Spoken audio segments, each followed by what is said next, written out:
welcome to my channel. My name is Kelsey. I'm a graphic designer, and today we're going to talk about creating cohesive style for all the different elements you need for a YouTube.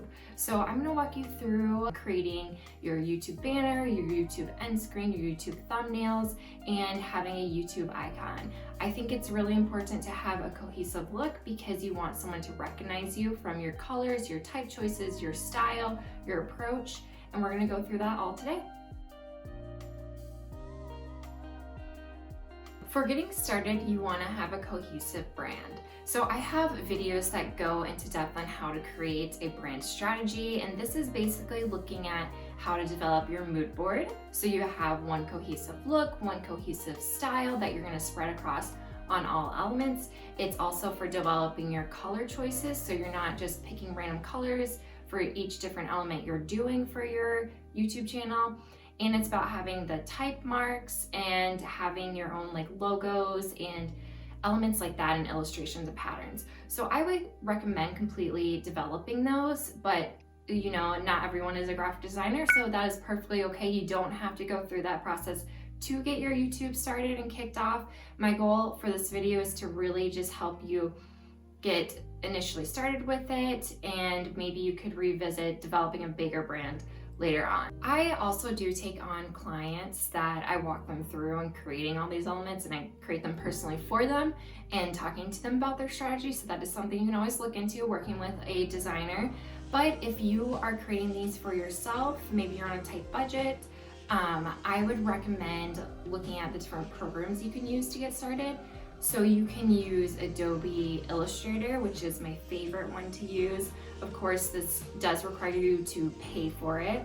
They do have a free trial though. If you haven't used that, I would recommend doing that and taking a couple videos to get familiar with it. And then you can also use Canva.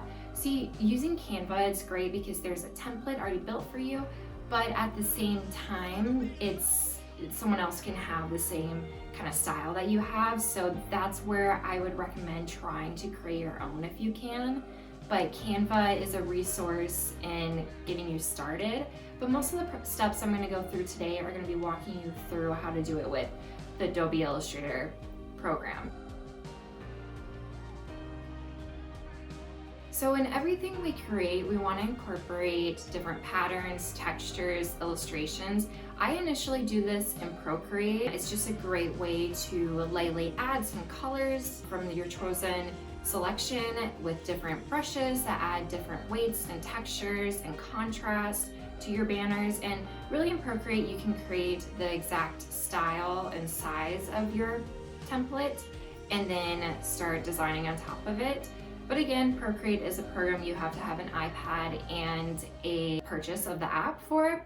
So if you don't have that, you can also just create it in Adobe Illustrator. You can do this by using different shapes and layers and the pen tool. The pen tool is amazing. I would watch another video that talks specifically on how to use that step by step, but that can really help you create those initial illustrations and textures and supporting elements that you'll be using throughout your branding on YouTube.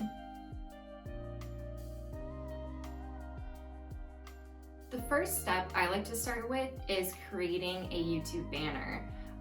This is important because it's going to be what someone sees when they come to your channel, and you want it to have the capability to work across a few different devices. So it needs to be able to fit for desktop, it needs to be able to fit for TV, it needs to be able to fit for mobile view. So when you're designing it, you need to keep that in mind. You also want to keep the most important elements in the middle and the center, and really just focus on those being there. And this can be like your name, your channel name, it could be what your channel's about. You want to include little snippets of that, maybe say like you're a healthy lifestyle, or you are an interior designer, or you do DIY elements, or you want to include where you're based. You can also think about including your schedule. So if you upload every Monday, you could be like new videos every Monday, or you could say new videos weekly or twice weekly. And this is just a way for your audience to really know that you're consistent on the platform and they can expect to see more from you, and you're not going to just be randomly popping up. But those are the key elements I would be using. I would start combining that with your patterns and illustrations and your textures that you've developed and bring those together.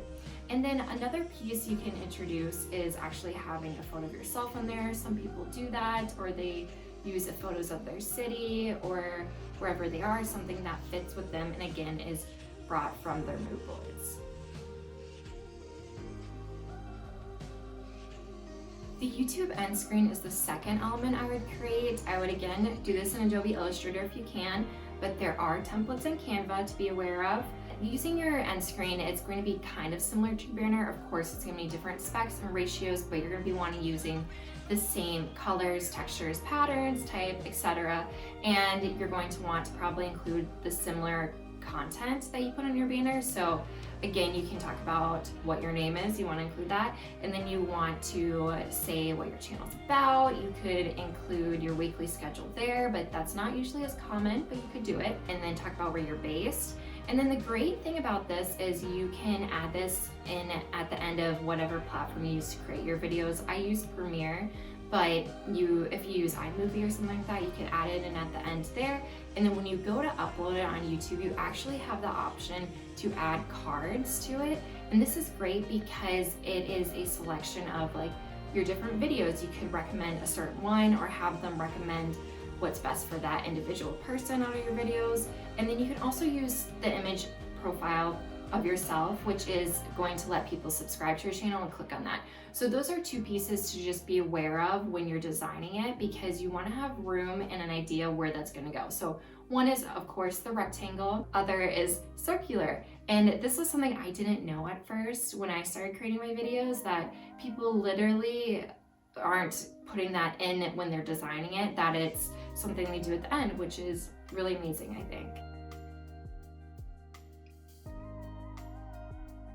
Okay, the third element I would create would be your YouTube thumbnail templates. These can be a little bit more loose because you can change them along the way, but again, you want to make sure you're using the same type of style, so just the colors, the type choices, but you don't want to over design these either, because the element with these is that you want to make sure people can read it when they're going through, and it acts as like kind of like a book cover, like choosing and judging a book cover before you actually read the book. So kind of the same way, someone's going to be judging that and deciding if they want to click through it and watch your videos from there. So you want to tell them what it's about, but you might also want to show them a preview. So you could break these up into 3 different columns. You could have little pop-ups that go on top of another image, and you can also introduce type that says what it's about and really catches their attention. I would develop these one way, but you can keep evolving it too. So you don't need to be afraid to keep it in one exact spot,